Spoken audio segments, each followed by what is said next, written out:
আসসালামু আলাইকুম। শুভ দুপুর। আশা করছি সবাই ভালো আছেন। আমার প্রচণ্ড শীত ঠান্ডা লেগে গেছে। গলায় মাঝে মধ্যে কথা বেঁধে যাচ্ছে, আটকে যাচ্ছে। তা আপনারা মনে কিছু নেবেন না। আজকে রান্না করব এই যে পুঁই শাক, পুঁই শাক আর হচ্ছে মিষ্টি কুমড়া দিয়ে পুঁই শাক আর হচ্ছে আপনার শুটকি ভুনা করব আর ডাল করব। তো মিষ্টি কুমড়া দিয়ে পুঁইয়ের এই বিচিকে কী বলে জানি না, আমরা পুঁই মুচড়ি বলি। এটা রান্না করব, এই জন্য পুরো ভিডিওটাই দিলাম আজকে। মাঝে মধ্যে আমার ভয়েসটা কথা ভিতরে থেকে যাচ্ছে, বাইরে আসছে না, বলছি কিন্তু আটকে যাচ্ছে। যা হোক, এই যে প্রথমে পেঁয়াজ মরিচ ভালো করে ভেজে নিয়ে তারপরে হচ্ছে আদা রসুন বাটা, হলুদ গুঁড়া, মরিচ গুঁড়া, লবণ, নামানোর আগ দিয়ে কাঁচা জিরা, নামানোর আগে না, হওয়ার আগ দিয়ে হচ্ছে কাঁচা জিরা বাটাটা আমি দিয়ে দিব। তো এই যে মশলা কষিয়ে নিয়ে হচ্ছে আগে পুঁই শাকটা ভালো করে কষিয়ে নিলাম, তারপরে এই যে মিষ্টি কুমড়াটা এবার দিয়ে দিলাম।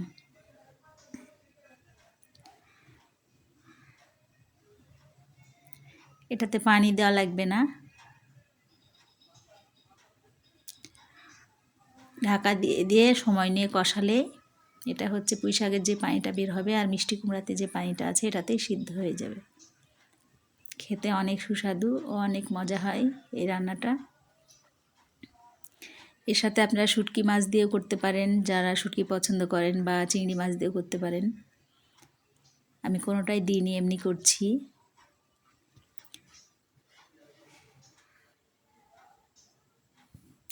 এখন ঢাকা দিয়ে দিয়ে এভাবে নাড়া দিয়ে দিয়ে ভুনা ভুনা হয়ে যাবে। আর এই যে শুটকিটা আমি 1 ঘন্টার মতো পানিতে ভিজিয়ে রেখেছিলাম, গরম পানি দিয়ে ধুয়ে। তারপরে এই যে অনেক রসুন, অনেক পেঁয়াজ কাটা লাগে, এই জন্য কাঁচামরিচ, রসুন, পেঁয়াজ কুচি করে নিয়েছি। আর এই যে এদিকে চচ্চড়িটাও আমার হয়ে গেছে, মিষ্টি কুমড়া আর পুঁই শাকের, পুঁই মুচড়ি দিয়ে মিষ্টি কুমড়ার চচ্চড়ি। আর আমি এই যে শুটকি ভুনাটা চড়াই দিলাম। অনেক দিন পরে শুটকি ভুনা করছি, এজন্য পুরো রেসিপিটাই শেয়ার করার চেষ্টা করছি।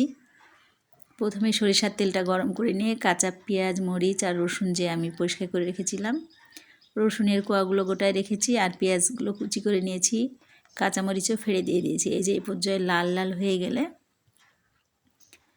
হলুদ গুঁড়া, অল্প মরিচ গুঁড়া দিব, যেহেতু মরিচ অনেকগুলো দিয়েছে আর মরিচে প্রচণ্ড ঝাল আছে।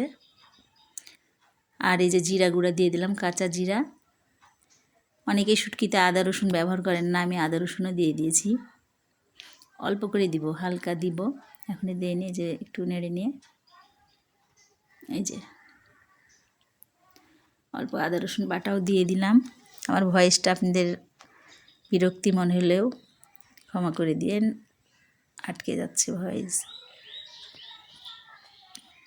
এই যে কষিয়ে নিয়ে সেদ্ধ হবে এই পরিমাণে পানিটা দিয়ে দিতে হবে, দিয়ে একেবারে ভুনা ভুনা হবে। আর এইদিকে এই যে দেখেন আমার পুঁই শাক রান্না, পুঁই মুচড়ি দিয়ে মিষ্টি কুমড়া চচ্চড়ি। আর এই যে ফাইনালি শুটকিটার লুকটা দেখেন, কত লোভনীয় ও টেস্টি হয়েছে। একদম ভুনা ভুনা করে নিতে হবে শুটকিটা, তাহলে অনেক মজা লাগবে খেতে। আর এদিকে মসুরের ডাল রান্না করেছি।